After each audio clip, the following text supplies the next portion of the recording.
Puasa pada mulanya bersifat personal. Maksudnya bagaimana?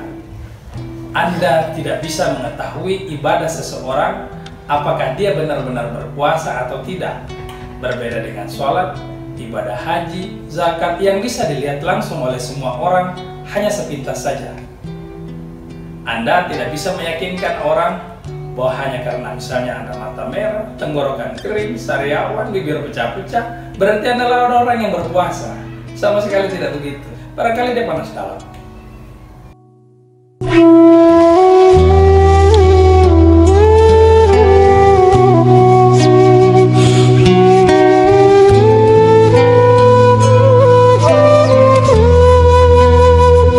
Hari ketiga Ramadan, Cak Nur memulai dari sebuah firman Allah, "Wasari'u ila maghfiratin min rabbikum."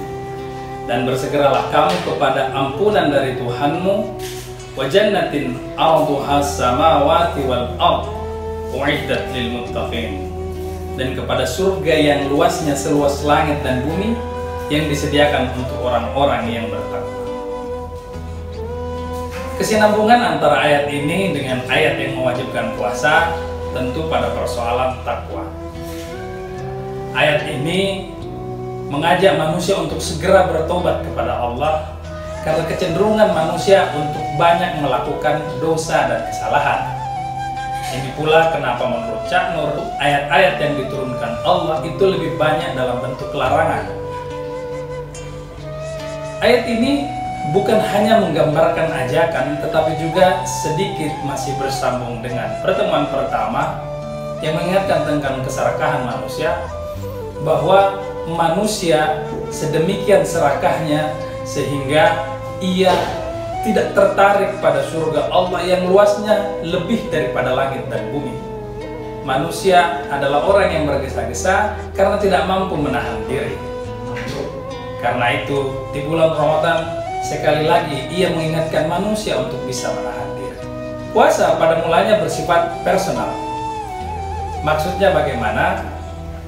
Anda tidak bisa mengetahui ibadah seseorang apakah dia benar-benar berpuasa atau tidak. Berbeda dengan sholat, ibadah haji, zakat yang bisa dilihat langsung oleh semua orang hanya sepintas saja.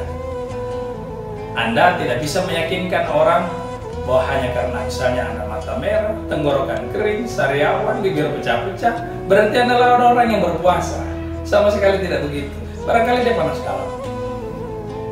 Tetapi Cak Nur juga mengingatkan bahwa puasa sesungguhnya memiliki dimensi sosial.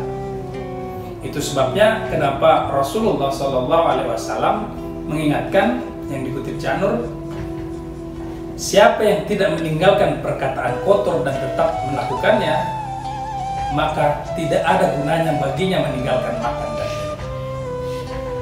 Atau mungkin dalam ungkapan lain yang disampaikan oleh Umar bin Khattab yang paling terkenal, banyak orang yang berpuasa tetapi tidak ada yang diperoleh dari puasanya melainkan lapar dan haus. Dimensi puasa ini jelas menunjukkan bahwa puasa tidak hanya bersifat pribadi tetapi juga menunjukkan kepekaan sosial manusia.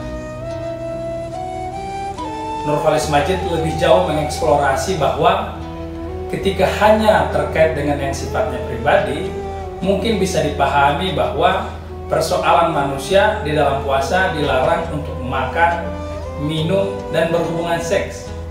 Karena tiga hal ini adalah hal yang tidak hanya menunjukkan nafsu manusia, tetapi juga menjadi awal mula petaka sosial.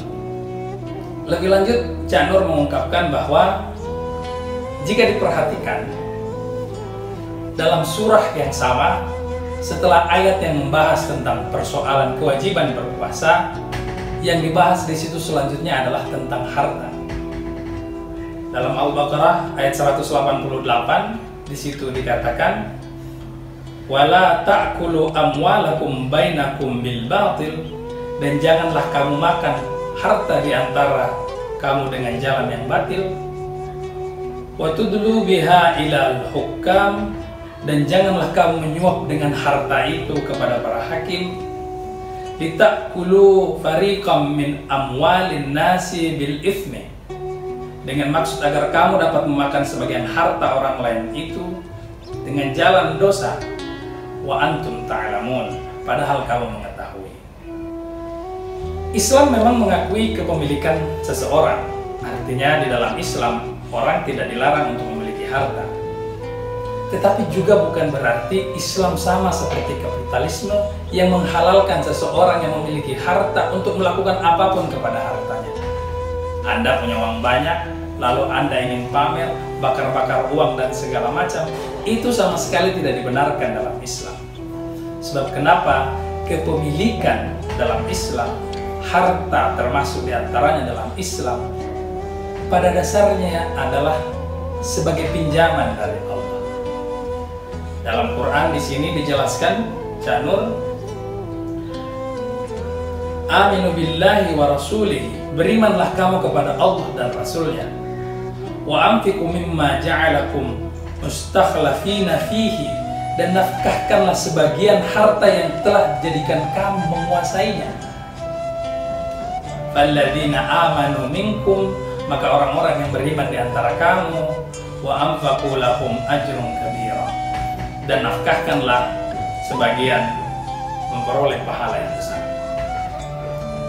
Ini jelas menunjukkan bahwa harta dalam Islam yang dimiliki oleh seseorang adalah milik Allah pada dasarnya, dan karenanya tidak bisa begitu saja digunakan seenaknya. Allah dalam hal ini mengingatkan manusia bahwa sebagai manusia yang beriman harus senantiasa bertakwa, merasa dekat dengan Allah, menyadari kehadiran Allah di dalam dirinya. Itu sebabnya dalam firman Allah diingatkan dalam surah Al-Baqarah, alladzina idza asabathum musibah, orang-orang yang apabila ditimpa oleh musibah, qalu inna lillahi wa inna ilaihi raji'un, dia akan berkata, sesungguhnya kami milik Allah dan kepadanya lah kami kembali. Puasa pada dasarnya adalah sebuah latihan manusia, perang melawan hawa nafsu. Ini memang bukan perkara mudah. Ini perkara yang sangat sulit. Itu sebabnya dikisahkan ketika Rasulullah baru saja pulang menghadapi sebuah perang besar, kita kenal sebagai perang Badar. Rasulullah mengatakan bahwa kita baru saja balik dari sebuah jihad kecil menuju jihad yang lebih besar. Seketika tentara yang baru saja kelelahan, kecapean menghadapi perang besar langsung down. Lalu Rasulullah menjelaskan, jihad yang besar itu adalah jihad melawan hawa nafsu.